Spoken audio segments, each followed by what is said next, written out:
Chers téléspectateurs et téléspectatrices, bonjour et bienvenue sur votre émission Sur l'arbre à palabre, présentée par l'Association des radios clubs du Niger AXN. Aujourd'hui, votre émission s'intéresse à la résilience des foyers face à l'invasion des réseaux sociaux. Et comme vous le savez, les réseaux sociaux ont un double impact sur les foyers. Ils favorisent les liens à distance, ils permettent aussi d'approfondir les connaissances. D'une part aussi, son utilisation abusive nuit considérablement aux relations familiales en réduisant les activités communes qui unissaient jadis les foyers. Avec notre sociologue, nous allons essayer de voir comment ces foyers vivent avec ces réseaux sociaux, les solutions qu'ils préconisent afin de minimiser ces impacts sur les foyers. Suivez-nous pour en savoir plus. Bonjour monsieur. Bonjour.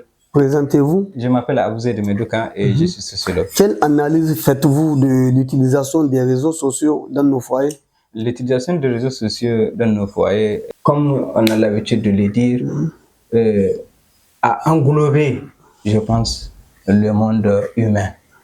Et ces médias sociaux qui sont façonnés par une multitude d'opportunités qui sont offertes, n'est-ce pas, aux utilisateurs, que ce soit des femmes, que ce soit des hommes qui sont mariés. Donc ça a un double impact au regard de cet aspect. Non seulement on peut l'utiliser de manière positive, tout comme on peut avoir un mode d'utilisation qui ne concorde pas aux mœurs ou à nos cultures et traditions, ou qui peut nuire effectivement à notre vie de couple. Là où je peux dire que ça c'est très important, ou bien il y a une bonne utilisation ou l'aspect positif de l'utilisation des réseaux sociaux dans nos foyers, non seulement il y a beaucoup de choses que nous apprenons ou que nous devrons apprendre dès lors depuis qu'on était enfant ou adulte, mais ça n'a pas été peut-être le cas. Aujourd'hui, avec l'apparition des réseaux sociaux, nous arrivons à avoir beaucoup de connaissances, à avoir une conception construite solidement autour de la question de la vie en couple.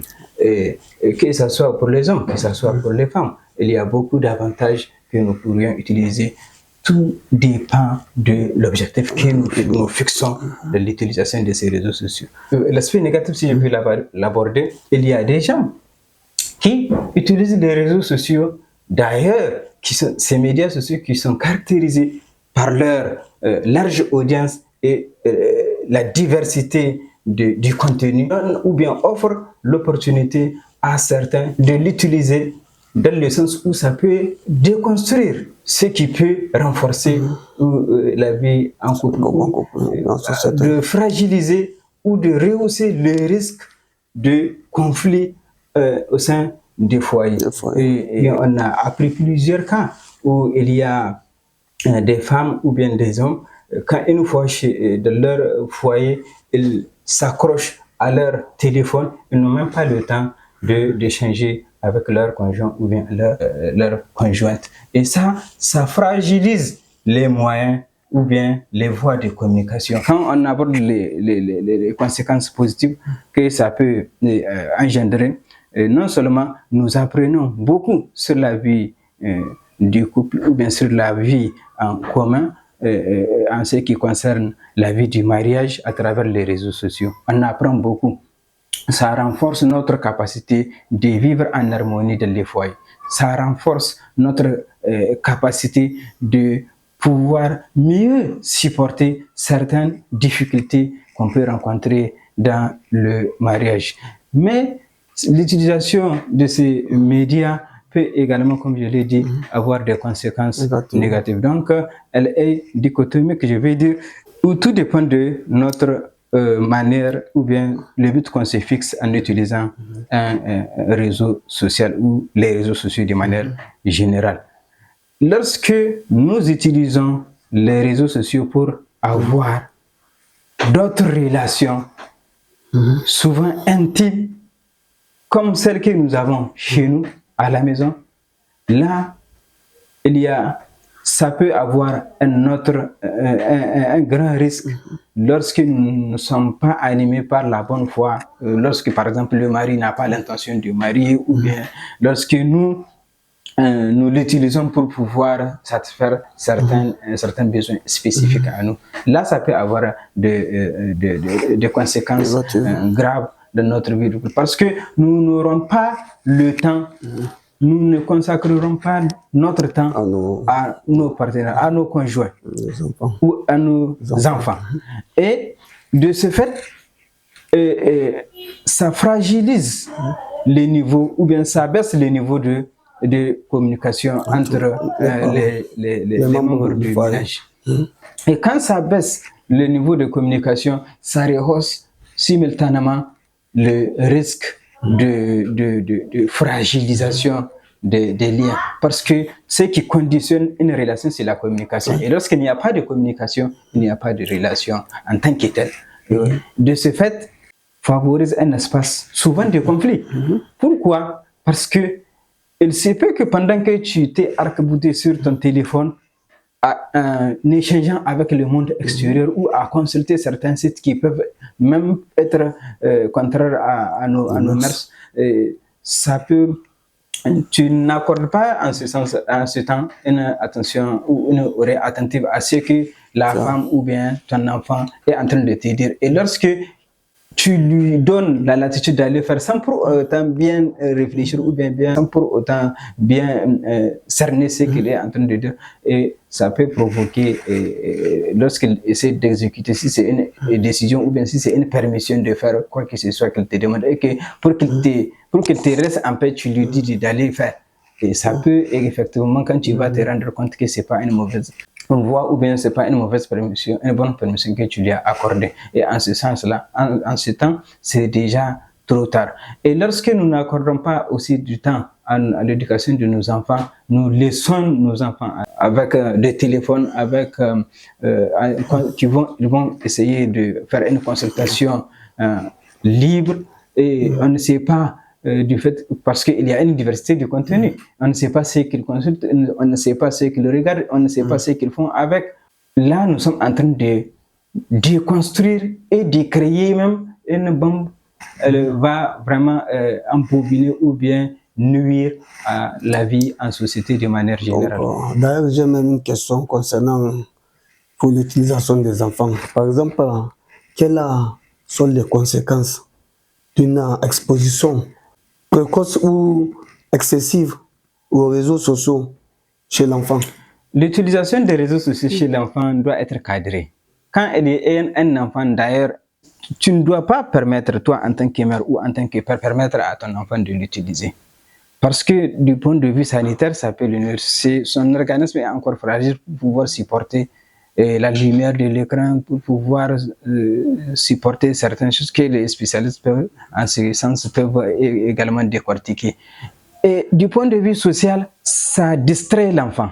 L'enfant n'aura pas une concentration sur ce qu'il fait. Même si tu l'envoies, il se précipite pour aller revenir et continuer.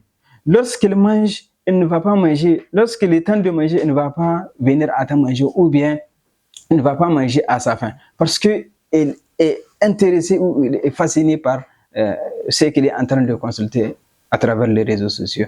Lorsque il revient de l'école, pendant que peut-être le maître est en train de lui expliquer certaines choses, lui, il est en train d'échanger avec son ami sur ce qu'il a eu à consulter sur les réseaux sociaux. Ce qui contribue à une déconstruction à plusieurs échelles de l'enfant, à une déconstruction sociale, parce que on les éduque, on les empêche de faire ce qui n'est pas bon pour la vie, pour la bonne marche de la société, de l'avenir, et même pendant le temps présent, si je peux le dire. Mais quand l'enfant a cette capacité ou bien liberté d'utiliser à tout moment ou à faire une utilisation excessive, vraiment ça va contribuer à sa déconstruction du point de vue social et, n'est-ce pas, à créer des problèmes de l'avenir, ce qui fait que l'État, la famille d'abord, et même l'État perd peut-être un expert qu'on devrait avoir, mais quand on le laisse le libre cours de l'utilisation des réseaux sociaux, et on peut le rater, alors qu'elle a d'autres facultés qui peuvent être utiles pour toute la société. C'est pourquoi il est important de cadrer l'utilisation des réseaux sociaux. Et quand on est enfant, quand on a un enfant ou bien on a des enfants, on devrait vraiment s'engager du fond pour que cet enfant-là ne s'adonne pas à l'utilisation excessive ou même à l'utilisation des réseaux sociaux. Il faut un âge et il faudrait qu'on crée, n'est-ce pas? Je suis peut-être en train d'anticiper, il faut qu'on crée une relation avec nos enfants pour pouvoir échanger sur tous les aspects. Quels doivent être les réflexes d'un parent responsable face au risque de dépendance envers les réseaux sociaux? Je pense qu'un parent responsable qui voit son enfant utiliser les réseaux sociaux, il doit savoir d'abord le convaincre, prendre ce téléphone juste ou amener cet enfant-là, même en son absence, amener cet enfant-là à ne pas utiliser les réseaux sociaux compte tenu de son âge, compte tenu de la diversité, compte tenu de sa capacité à pouvoir discerner le bien et le mal, c'est-à-dire de l'utilisation des réseaux sociaux. Si tel n'a pas réussi, il doit faire usage de la rigueur adaptée. Alors, parce que quand on dit rigueur, il ne s'agit pas de crier sur l'enfant, de le perturber psychologiquement ou bien de prendre avec violence les téléphones, chose qui va lui donner les sentiments, n'est-ce pas, de choisir, de chercher d'autres voies pour pouvoir utiliser ou continuer. D'abord, ce qui rend utile ou pertinent ou nécessaire, d'abord la sensibilisation au niveau des enfants et le fait de savoir sensibiliser et de pouvoir amener l'enfant à ne plus utiliser jusqu'à un niveau pour qu'il puisse avoir cette liberté et voilà, et l'encourager dans le sens où on veut, c'est-à-dire dans l'éducation, que ça soit, ou bien dans le comportement avec ses pères et ses parents, ou ses oncles, ou bien ses tantes. Et là, l'enfant va essayer toujours de se comporter, ou bien d'adopter un comportement utile pour, qui correspondent aux attentes de la société. Donc, votre dernier mot à l'endroit de la communauté quant à une utilisation rationnelle des réseaux sociaux? Je pense que la communauté, elle est consciente. Tous les acteurs sont conscients que lorsque nous faisons une utilisation abusive, nous perdons en économie, nous perdons en santé, nous perdons en temps. Et nous ne pouvons pas bien réfléchir d'ailleurs quand tu t'adonnes à accumuler certaines difficultés qu'on devrait résoudre pendant qu'elles étaient petites, qu'elles étaient minces. Mais lorsque on fait fi, on s'adonne à l'utilisation de réseaux, elles vont grandir, elles vont s'aggraver. Est-ce que vous voyez? Par exemple, si une femme, en utilisant un téléphone, en rentrant en communication dans les réseaux sociaux avec le monde extérieur, on ne sait pas qui et on ne sait pas quelle discussion spécifique. Quand tu t'adonnes à une utilisation abusive des réseaux sociaux, c'est sûr que tu ne vas pas relever les défis.